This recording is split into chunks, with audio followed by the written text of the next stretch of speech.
Je vais maintenant vous parler du sommeil et du trouble bipolaire. On sait que le centre du sommeil et le centre de gestion des émotions sont intimement reliés dans le cerveau. On sait par exemple que le sommeil aide à réguler l'humeur. Par exemple, pensez à la dernière fois que vous avez manqué de sommeil. Est-ce que c'était facile ou difficile de gérer les situations qui survenaient le lendemain? On sait que la déprivation du sommeil amène la perte d'un contrôle inhibiteur par le cortex préfrontal médial sur l'amygdale, un des centres de l'émotion. Donc, c'est comme si on n'avait plus le contrôle de nos émotions. Il y a une interaction bidirectionnelle entre le cortex préfrontal, médial et la régulation émotionnelle également. Donc, c'est comme si c'était plus difficile de gérer nos émotions. Si on regarde de façon plus précise comment le sommeil et le trouble bipolaire sont reliés, on voit que dans l'hypomanie et dans la manie, il y a une diminution des besoins de sommeil, que dans la dépression, il y a de l'insomnie, la tendance à trop dormir, et que même 25 du temps entre les épisodes de manie, de dépression, on pouvait avoir tendance à trop dormir. Et il y avait également, dans 70 des cas, de l'insomnie entre les épisodes, que ceci pouvait être associé à la rechute, les tentatives de suicide. D'où l'importance de bien gérer l'insomnie pour diminuer les risques de rechute. On voit que dans le trouble bipolaire, il y a une diminution de l'efficience du sommeil et une variabilité dans l'heure du coucher qui est associée à une pire évolution de la maladie. Donc, si on n'a pas un sommeil profond, de bonne qualité, et qu'on se couche à des heures qui sont très variables, ceci peut amener une augmentation du risque de rechute. On voit aussi que les troubles du sommeil s'empirent juste avant l'épisode, donc ça peut être un marqueur de rechute auquel on doit être attentif. Quand on dort moins, on a plus tendance à avoir des symptômes de manie, de dépression, d'anxiété, d'irritabilité. On est moins fonctionnel, moins satisfait de notre vie. On peut avoir des épisodes de manie plus sévères, des épisodes de dépression plus sévères dans l'année suivante également. Quand on est réveillé trop longtemps, il y a plus de chances d'avoir une humeur négative le lendemain. On voit que la déprivation de sommeil est associée à une rechute en hypomanie. Bref, que le sommeil aide à réguler l'humeur et que la déprivation du sommeil amène une perte du contrôle inhibiteur par le cortex préfrontal médial sur l'amygdale, qui a une interaction bidirectionnelle entre le cortex préfrontal médial et la régulation émotionnelle. Donc, c'est comme si on perdait notre centre du contrôle des émotions. Donc, pour gérer les troubles du sommeil dans le trouble bipolaire, votre médecin et professionnel de santé va vous donner des informations au sujet du rôle du sommeil et du trouble bipolaire.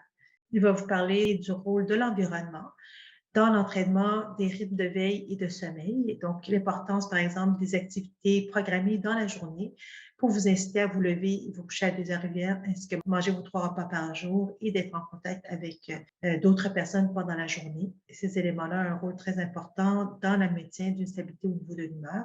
Il va vous parler de la dérive vers le délai de phase, donc la tendance à se réveiller de plus en plus tard quand on souffre de troubles bipolaires, ce qui nous amène à avoir un rythme de vie très irrégulier. Que aussi le matin, c'est normal de se sentir inerte, apathique, qu'on n'a pas le goût de commencer les choses.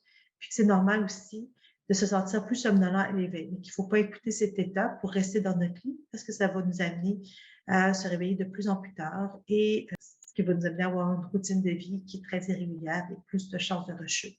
Il va vous parler du rôle du sommeil dans la régulation des émotions. Il va également regarder le rôle de vos comportements sur vos problèmes du sommeil. Donc, comment vous pourriez agir pour favoriser un meilleur sommeil la nuit? Entre autres, il va vous parler du contrôle des stimuli, du fait que c'est important d'associer le lit au sommeil, donc de ne pas faire d'autres activités que de dormir dans votre lit et d'avoir des activités sexuelles. Par exemple, il ne faut pas travailler dans le lit, faire du crochet, etc. Il faut que dès que vous regardiez le lit, le cerveau fasse une association naturelle avec le sommeil. Si vous faites de l'insomnie, il est préférable de sortir de votre lit et d'aller faire votre insomnie ailleurs, par exemple dans le salon. Il va vous encourager également à passer moins de temps au lit, de n'être au lit que si vous dormez. Par contre, il faut respecter une règle du 6,5 heures, d'essayer d'être dans notre lit à peu près 6,5 heures par jour, pas moins. Il va vous encourager à avoir des heures de coucher et de réveil réguliers pour renforcer votre horloge interne qui vous amène à sécréter des hormones de réveil et de coucher qui vont vous inciter à vous réveiller le matin et vous coucher la nuit, soit le cortisol et la mélatonine. Le cortisol pour le réveil et la mélatonine pour le coucher. Si vous avez tendance à vous coucher de plus en plus tard, il va vous inciter à ramener l'heure de coucher par tranche de 20 à 30 minutes par semaine de plus en plus tôt. Donc, par exemple, si vous vous couchez à 2 heures du matin, de vous coucher à 1h40 du matin la première semaine, 1h20 la semaine suivante, etc. Il va vous encourager à faire de la relaxation pendant 30 à 60 minutes au coucher pour vous mettre dans un état qui est favorable au sommeil parce que l'état d'hyperexcitabilité va nuire à la capacité à s'endormir. Donc, il va vous encourager à faire des activités calmes dans la pénombre, de ne pas utiliser d'électronique parce que la lumière bleue peut empêcher la mélatonine d'être sécrétée dans votre cerveau et peut vous empêcher de vous endormir. Il va vous encourager à ne pas faire de sieste pendant la journée parce que les siestes diminuent la pression du sommeil. En effet, toutes les heures que vous êtes réveillé pendant la journée augmentent la pression du sommeil. Donc, par exemple, à chaque heure, on augmente tranquillement la pression du sommeil, ce qui fait qu'au coucher, c'est plus facile de s'endormir. Par contre, si vous vous recouchez pendant la journée, même si vous ne dormez pas, ça diminue la pression du sommeil. Donc, si au fil de la journée, vous êtes resté au lit très, très longtemps, la pression du sommeil ne sera pas suffisante pour vous amener un sommeil profond la nuit, de qualité. Pour l'éveil, il va vous encourager à ne pas fermer votre cadran, ne pas faire un délai dans votre réveil, d'ouvrir rapidement les rideaux, de marcher 30 à 60 minutes dehors ou dans la chambre avec une lumière vive, de programmer une activité matinale, des contextes sociaux et de faire son lit pour être moins tenté à revenir dans son lit. Même à la limite, fermer la chambre et s'habiller très rapidement. Il va vous encourager à trouver des activités qui génèrent de l'énergie versus ceux qui en enlèvent. Donc, par exemple, au lever, de danser, par exemple, pendant 60 secondes. Ou si vous êtes fatigué après avoir mangé, au lieu d'aller faire une sieste, d'aller faire une marche dehors. Ensuite, il faut regarder les pensées qui nuisent aux bonnes habitudes de sommeil. Donc, par exemple, les pensées que ça ne vaut pas la peine d'aller au lit plus tôt car je ne m'endormirai pas. Donc, il va vous encourager à tester cette pensée, cette hypothèse.